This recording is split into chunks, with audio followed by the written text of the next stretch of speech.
জীবন কখনো আমাদের মন মতো হবে না। আমরা যা চাই অধিকাংশ সময় তা হয় না, হওয়ার কোনো সম্ভাবনাও থাকে না।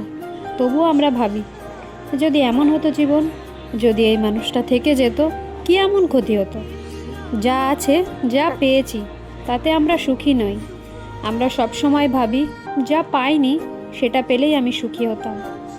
মূলত আমরা অপ্রাপ্তিটাকেই সুখ বলে ভেবে নিই। আমরা চিন্তা করি, অতিরিক্ত চিন্তা করি, তারপর সব কিছু এলোমেলো হয়ে যায় আর হতাশার সাগরে ডুবে যাই। আমরা যতদিন বাস্তবতা মেনে নিতে না পারবো, ততদিন আমরা অতিরিক্ত চিন্তার চক্র থেকে কখনোই বের হতে পারবো না।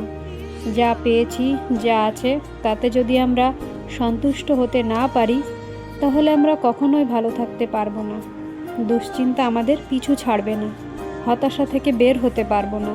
আপনি যদি ওভার থিঙ্কিং করা বন্ধ না করেন, তাহলে দেখবেন আপনার জীবন ক্রমশ এলোমেলো হয়ে যাবে, মানুষের থেকে দূরে সরে যাবেন, আপনি একা হয়ে যাবেন।